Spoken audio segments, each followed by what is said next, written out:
غذا کے بارے میں ہم جانتے ہیں کہ انسان کی جسمانی صحت پر غذا کا بہت اثر ہوتا ہے. یہ تو ایک عام بات ہے، ظاہری بات ہے، نظر آتی ہے. غذا کا جہاں ظاہری پہلو ہے وہاں غذا کا باطنی پہلو بھی ہے. جہاں مینیفیسٹ ہمیں نظر آتے ہیں غذا کے فائدے، وہاں ایک ہڈن اسپیکٹ بھی ہے غذا کا. روحانی صحت پر بھی غذا کا اثر ہوتا ہے.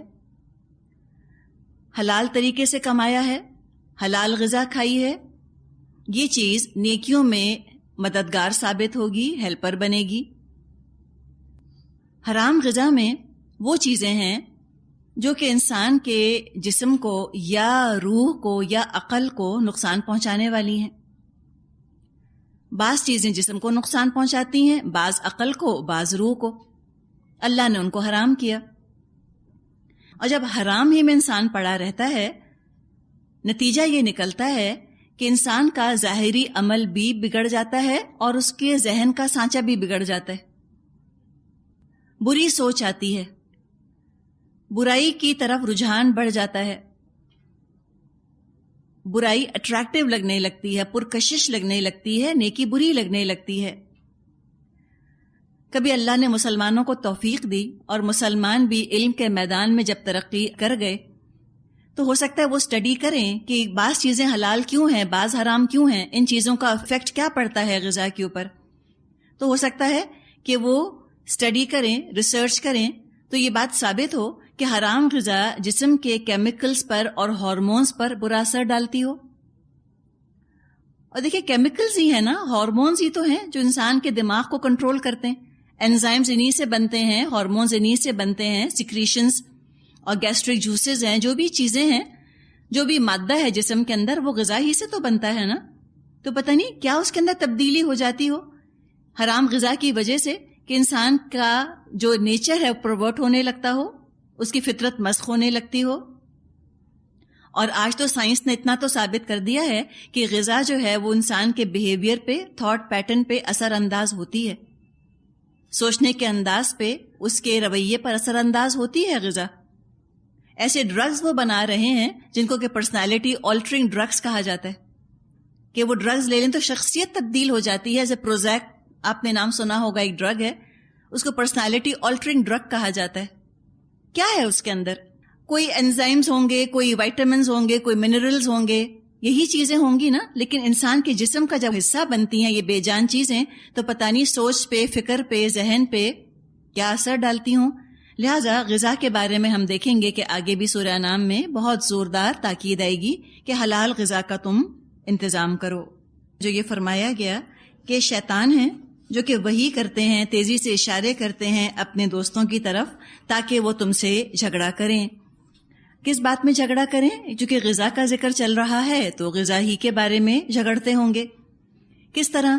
جیسے کہ مشرکین مکہ نبی اکرم صلی اللہ علیہ وسلم اور مسلمانوں سے جھگڑتے تھے کہ واہ عجیب دین ہے تمہارا، جو اللہ نے مارا اوپر سے گر کے مر گیا، یا ٹکر کھا کے مر گیا، یا بیماری کا شکار ہو کے خود سے خود مر گیا. جس کو اللہ نے مارا وہ تو ہو گیا حرام، اور جس کو تم مارو اپنے ہاتھ سے وہ تمہارے لیے حلال ہو گیا. یہ بھی ایک ریٹرک ہے، جھگڑا کرنے کا طریقہ ہے. یا آج کل ہم دیکھتے ہیں کہ شراب کے فوائد پر بحثیں کی جاتی ہیں، اور وجہ کیا بتاتے ہیں کہ ریڈ وائن آپ ضرور پئیں، بہت اچھا ہے صحت کے لیے، اس لیے کہ اس کے اندر انار کا جوس ہے. تو یہ کیوں نہیں کہتے کہ انار کا جوس پی لیں؟ کوئی ضروری ہے کہ انار کو پہلے سڑایا جائے، خراب کیا جائے، اس کو فرمنٹ کیا جائے، شراب بنا کر پیا جائے تو فائدہ دے گا؟ یہ طریقے ہوتے ہیں نا اس طرح سے حرام چیزوں کو خوشنما بنا کر دکھانے کے. یا آج کل کہتے ہیں کہ سور کا گوشت تو 1400 سال پہلے اس لیے حرام تھا کہ سور بہت گندے ہوا کرتے تھے، آج کل تو بہت صاف ستھرے ہوتے ہیں، لہٰذا آج کل کھا لو تو کوئی حرج نہیں. یہ ہیں طریقے جھگڑنے کے دین والوں سے. اور دوسرے یہ کہ جو اللہ کا نام جس کھانے پر نہ لیا جائے تو وہ اس کو شیطان کھاتے ہیں. تو کھانا شروع کرنے سے پہلے بسم اللہ ضرور پڑھ لی جائے. اگر بغیر بسم اللہ کے کھائیں تو وہ کھانا شیطان کے کام آتا ہے. یا کھانا اگر پھک جائے، جو پھکتا ہے کھانا وہ بھی شیطانوں کے کام آتا ہے. نبی اکرم صلی اللہ علیہ وسلم اتنے پرٹیکولر تھے اس کے بارے میں کہ اگر آپ ہاتھ سے جیسے کھا رہے ہوتے تھے اور آپ کے ہاتھوں پر، انگلیوں پر آپ کے کچھ کھانا لگ جاتا تھا تو آپ اپنی انگلیاں چاٹ لیا کرتے تھے. صاف کر لیتے تھے. آج ہمیں گھن آتی ہے, کراہیت آتی کہ ہائے انگلیاں کیسے چاٹیں, کیسے منہ میں انگلیاں ڈالیں. پرسیپشن کی بات ہے نا. چمچہ بھی تو بار بار منہ میں جاتا ہے اور منہ سے باہر نکالتے ہیں چمچے کو, تو کسی کو گھن نہیں آتی. اس میں کوئی نہیں کہتا کہ ہائے ایک چمچہ منہ میں چلا گیا, دوبارہ نکال کر پھر کیسے منہ میں لے کے جائیں اسی چمچے کو. یہ کوئی نہیں کہتا. تو کھائیں پھر ہرنے والے کے لیے ایک نیا چمچہ لے کر آئیں. ہو گیا نا کھانا. ڈائٹنگ کا میں خیال اچھا طریقہ ہے. ایک چمچے سے ایک نوالا, اس کو رکھ دیا, دوسرے چمچے سے دوسرا نوالا, تو ہو چکا کام اس طرح سے. لیکن یہ انگلیوں کے اوپر کھانا, کہتے ہیں ہائے انگلیاں منہ میں جائیں کتنا گندا لگے گا.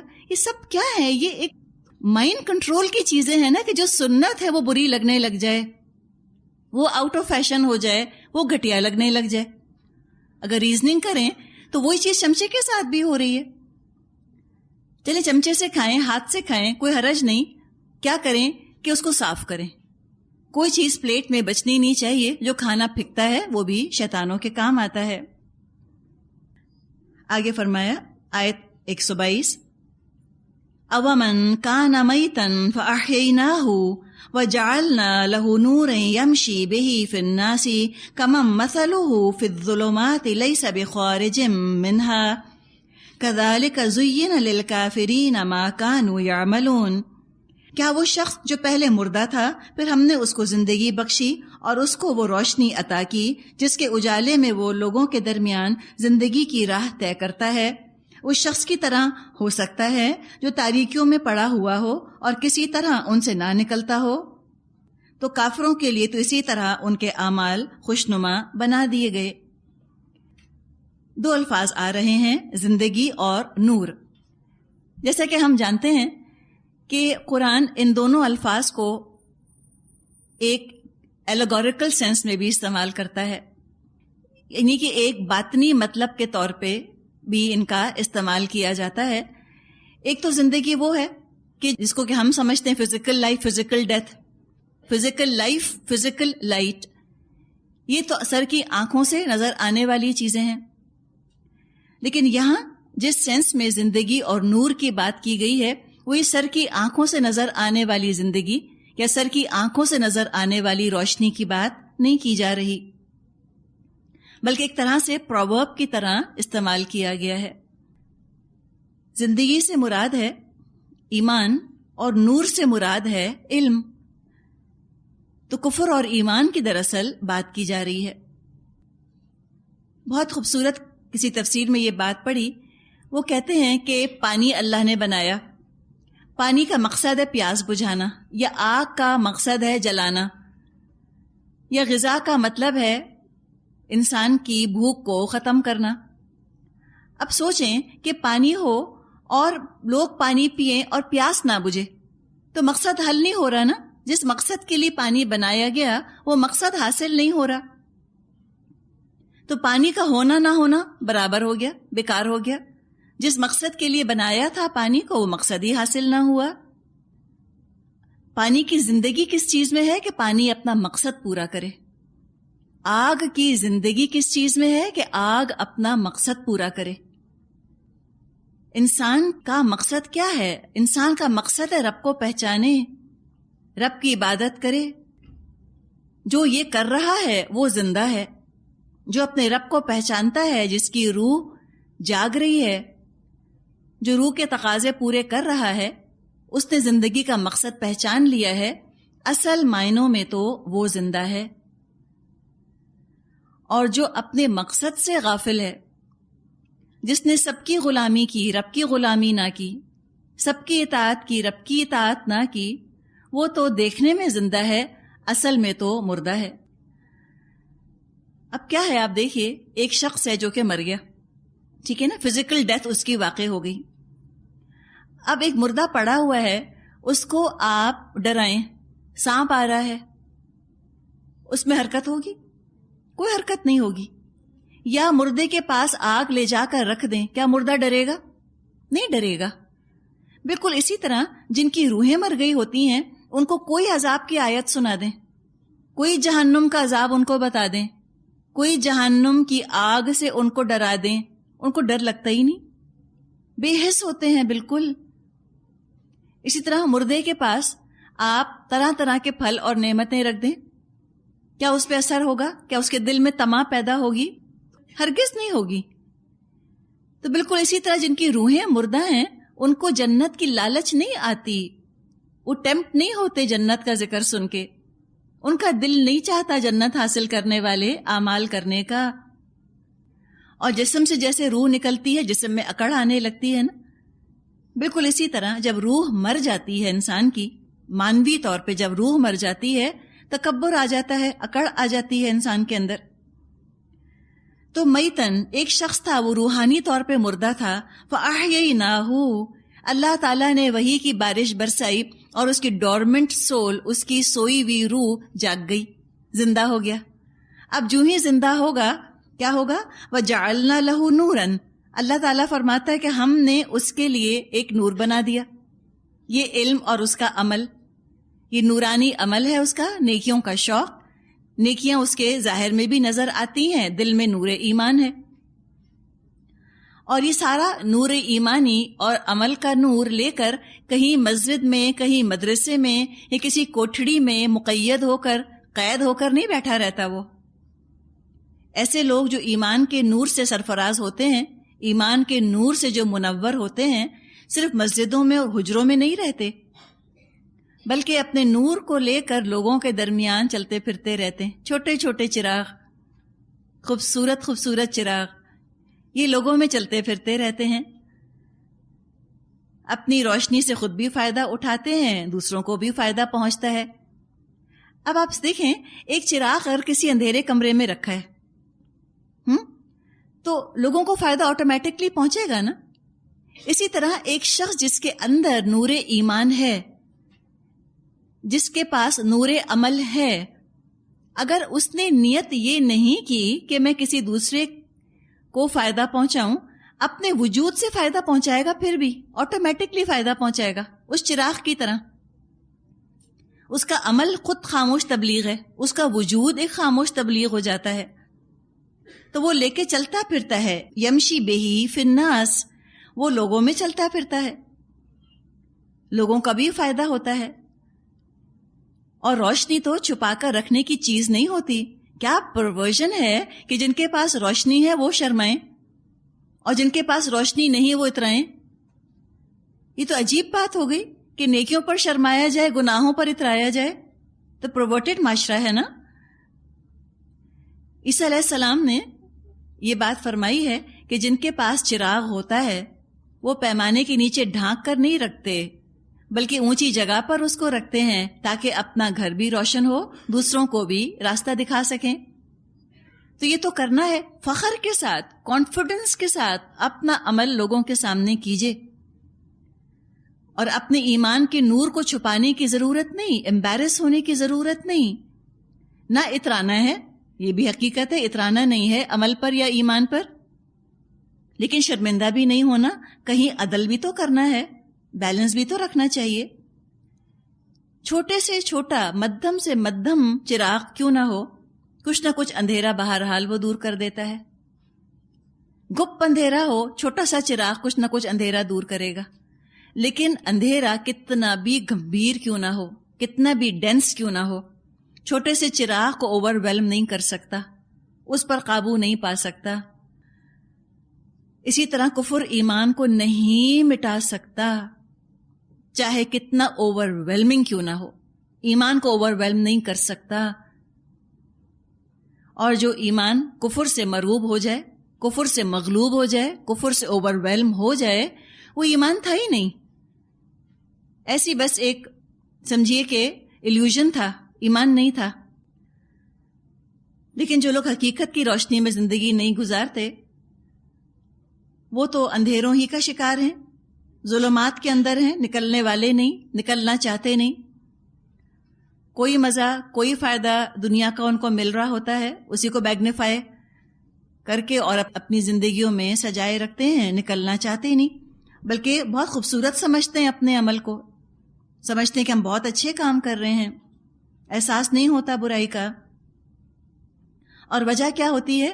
کوئی سپورٹ سسٹم، کوئی دنیا میں باعزت سمجھے جانے والے لوگ ان برائیوں کو سپورٹ، پروموٹ کر رہے ہوتے ہیں تو وہ برائی لوگوں کی نظروں میں کھپ جاتی ہے. اس کے بارے میں فرمایا آیت 123 124 وَكَذَلِكَ جَعَلْنَا فِي كُلِّ قَرْيَةٍ أَكَابِرَ مُجْرِمِيهَا لِيَمْكُرُوا فِيهَا وَمَا يَمْكُرُونَ إِلَّا بِأَنفُسِهِمْ وَمَا يَشْعُرُونَ. اور اسی طرح ہم نے ہر بستی میں اس کے بڑے بڑے مجرموں کو لگا دیا ہے کہ وہاں اپنے مکر اور فریب کا جال پھیلائیں. دراصل وہ اپنے فریب کے جال میں آپ پھنستے ہیں مگر ان کو اس کا شعور نہیں. وَإِذَا جَاءَتْهُمْ آيَةٌ قَالُوا لَن نُؤْمِنَ حَتَّى نُؤْتَى مِثْلَ مَا أُوتِيَ رُسُلُ اللَّهِ اللَّهُ أَعْلَمُ حَيْثُ يَجْعَلُ رِسَالَتَهُ سَيُصِيبُ الَّذِينَ أَجْرَمُوا صَغَارٌ عِندَ اللَّهِ وَعَذَابٌ شَدِيدٌ بِمَا كَانُوا يَمْكُرُونَ. جب ان کے سامنے کوئی آیت آتی ہے تو وہ کہتے ہیں ہم نہ مانیں گے جب تک وہ چیز خود ہم کو نہ دی جائے جو اللہ کے رسولوں کو دی گئی تھی. اللہ زیادہ بہتر جانتا ہے اپنی پیغامبری کا کام کس سے لے اور کس طرح لے. قریب ہے وہ وقت جب یہ مجرم اپنی مکاریوں کی پاداش میں اللہ کے ہاں ذلت اور سخت عذاب سے دوچار ہوں گے. صغار کا لفظ آیا ہے صاد غا را کا مطلب ہوتا ہے ذلت، رسوائی. اب جو گمراہ ہوئے قصور کس کا ہوتا ہے؟ فرمایا اکابر مجرمیہا، جو کسی بستی کے بڑے ہوتے ہیں، چودھری ہوتے ہیں، سردار ہوتے ہیں، ٹرینڈ سیٹرز ہوتے ہیں، ان کا قصور سب سے زیادہ ہوتا ہے. پاور اینڈ پوزیشن والے لوگ، ٹرینڈ سیٹرز. ہمارے معاشرے میں یہ کردار دو لوگ ادا کر رہے ہیں، دو کیٹیگریز. ہمارے معاشرے کے بڑے کون ہیں، سردار کون ہیں؟ ایک ہے میڈیا، ایک ہے استاد، ٹیچرز. ٹیچرز کے پاس مائنڈ ہوتا ہے بچوں کا، جس طرح چاہے مولڈ کر دیں. آج ہم لوگ کہتے ہیں کہ اگر کلاس 1 سے عربی پڑھائی جاتی سارے پاکستانی بہت اچھے مسلمان ہوتے. آپ کلاس 1 سے کیا آپ پیدا ہوتے عربی پڑھانا شروع کر دیں، کچھ فرق نہیں پڑے گا. اصل میں تو استاد ہوتا ہے. اگر استاد اللہ سے جڑا ہوا ہے، اس کے اندر نور ہے، وہ بچوں میں نور منتقل کر دے گا علم کے ساتھ. اللہ کی پہچان، چاہے وہ جغرافی پڑھائے، فزکس پڑھائے، انگلش لٹریچر پڑھائے، کچھ پڑھائے، اللہ کی پہچان، ایمان کا نور وہ اپنے اسٹوڈنٹس سے منتقل کر دے گا تھرو اینی سبجیکٹ. اور جس کے اپنے اندر نور نہیں ہے، جو خود سراپا تاریکی ہے، سراپا ڈارکنس ہے، اسے خود نہیں پتا اللہ کے بارے میں، اس کی روح بالکل ظلمانی ہے، نورانی نہیں ہے، وہ چاہے اسلامیات پڑھائے کچھ نہیں سکھا سکے گا اسٹوڈنٹس کو، سوائے اس کے کہ اسلامیات پڑھ کے تم کو اے لے کر آنا ہے اور بس، اس کے آگے کوئی مقصد نہیں ہوتا. تو سبجیکٹس جو ہیں وہ نور نہیں دیتے، پڑھانے والا نور دیتا ہے. تو یہ جو میڈیا ہے یا استاد ہیں یا رول ماڈلز ہیں، بہرحال پیسے والے لوگ، ان کی ذمہ داری بہت زیادہ ہے. یہ لوگ چالیں چلتے ہیں اور لوگ ان کے پیچھے ہوتے ہیں، یہ لوگوں کو گمراہ کر دیتے ہیں. جو پیسے والے ہوتے ہیں دنیا ان پر وسیع ہوتی ہے، پیسے سے بہت کچھ خریدا جا سکتا ہے، تو وہ خوب دنیا کے خریدار بنتے ہیں اور دنیا خریدتے خریدتے یہ پہچان بھی بھول جاتے ہیں کہ کیا گناہ ہے کیا ثواب. اور یہ مکر سب سے بڑا ان کا کیا ہوتا ہے، بستی کے ٹرینڈ سیٹرز کا سب سے بڑی چال، سب سے بڑا مکر دھوکہ ان کا یہ ہوتا ہے، یہ لوگوں کو امپریشن دیتے ہیں کہ دیکھو اگر تم دین پر چلے تو بس دیکھنا پھر کیا زندگی ہوگی تمہاری، خشک، بیکار، کوئی خوشی نہیں آئے گی زندگی میں. یہ ہے زخرف القول غرورا. یہ کہتے ہیں اپنے آپ کو کور کرو گے، حجاب کرو گے تو دیکھنا کتنے برے لگو گے، اگر سود نہیں لوگے تو دیکھنا کبھی گھر نہیں بنے گا. اخباروں میں آپ دیکھ لیں ہمارے ہاں کیا حال ہے، کس کلچر کو پروموٹ کیا جا رہا ہے، کس کی تصویریں ہیں اور کس کو شاباشیاں دی جا رہی ہیں. یہ ہے ان کا دھوکہ. یہ غلط بات ہے جو یہ کر رہے ہیں.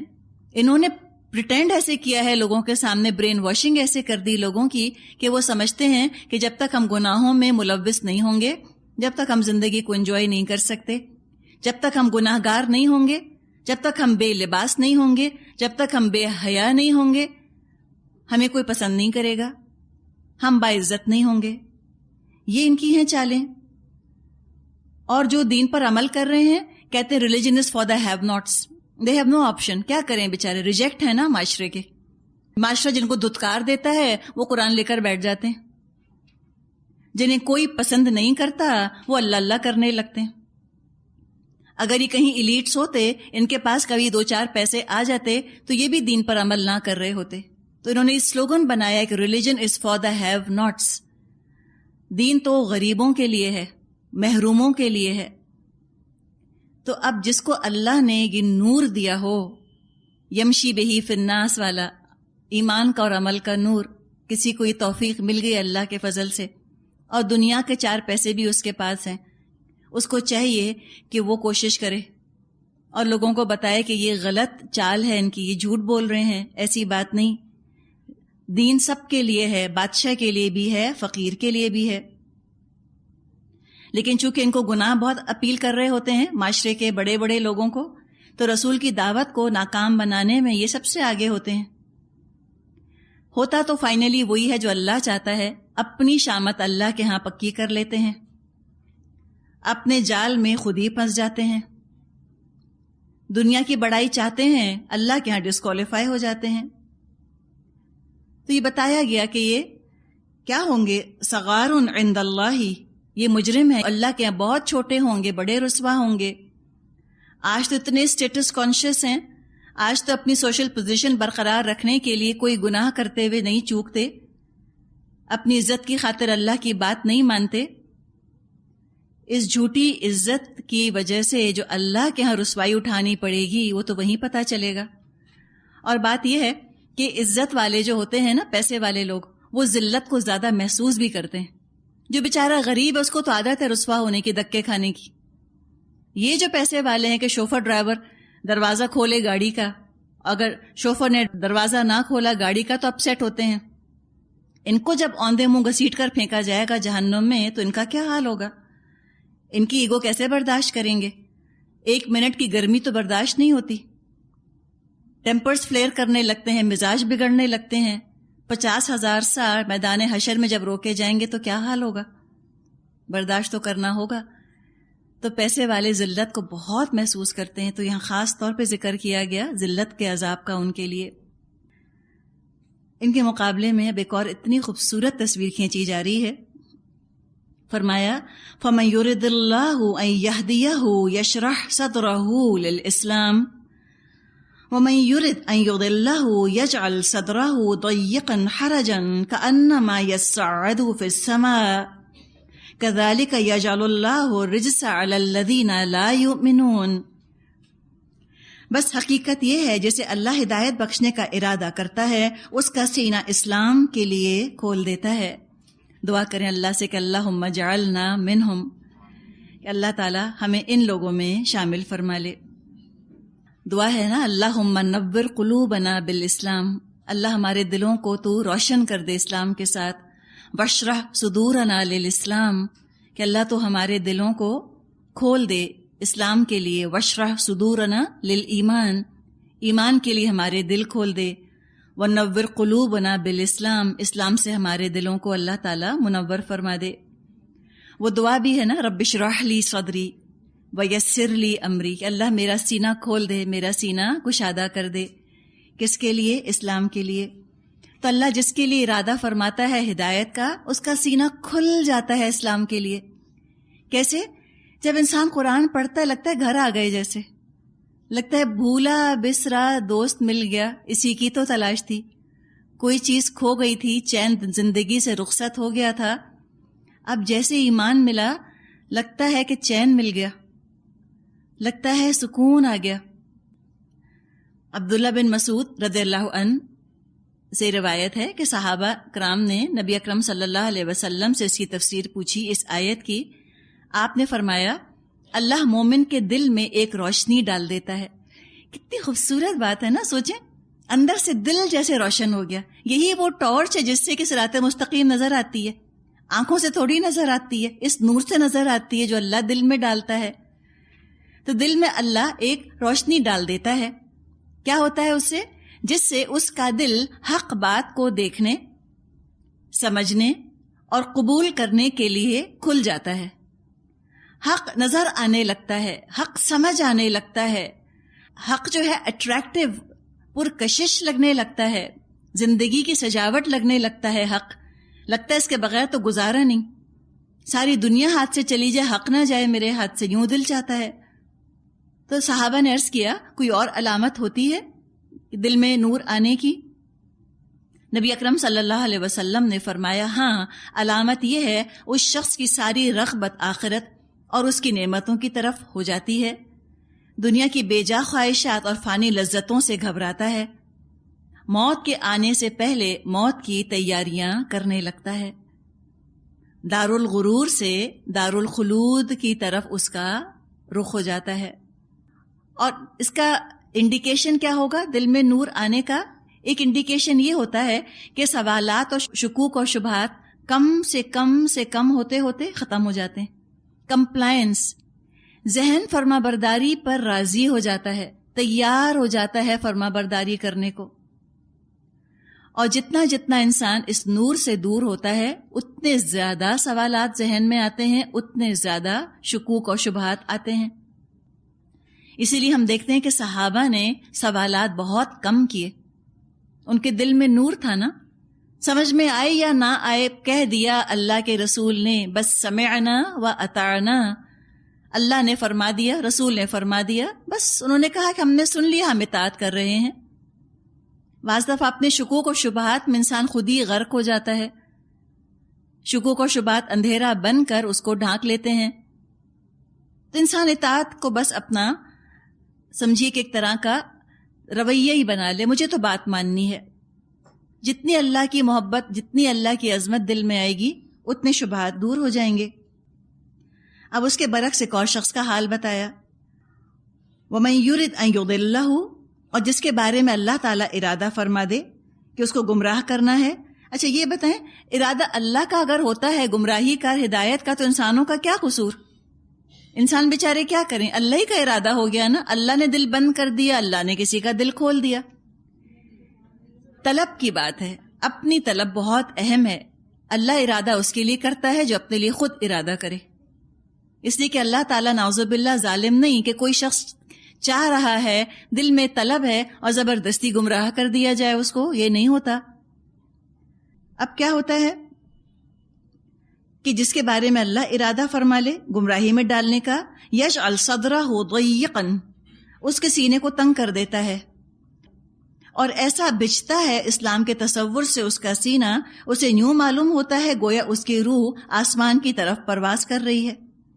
اسی طرح اللہ حق سے فرار اور نفرت کی ناپاکی ان لوگوں پر مسلط کر دیتا ہے جو ایمان نہیں لاتے۔ طریقہ کتنا خوبصورت اختیار کیا گیا ہے نا، جیسے کوئی چڑھ رہا ہے اوپر۔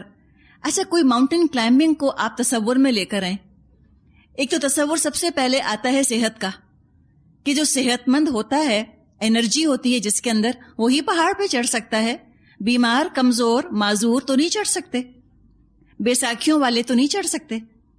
اب جنہوں نے شفاعت کی بیساکھیاں لگا لی ہیں، کرچز پکڑ لی ہیں، وہ بخشوا دے گا، وہ بخشوا دے گا، وہ ایمان کے راستے پر نہیں چل سکتے، ایمان کی بلندی ان کو حاصل نہیں ہو سکتی ان بیساکھیوں کے ساتھ۔ جن کا پورا توکل رب پر ہوتا ہے وہ چڑھتے ہیں، آگے بڑھتے ہیں۔ پھر اگر کسی کا ایمان صحت مند ہے، وہی پوری توانائی لگا کر چڑھ جاتا ہے اوپر، اور اوپر چڑھنے میں توانائی کا تصور تو آتا ہی ہے نا، اسٹرینتھ چاہیے ہوتی ہے، انرجی چاہیے ہوتی ہے۔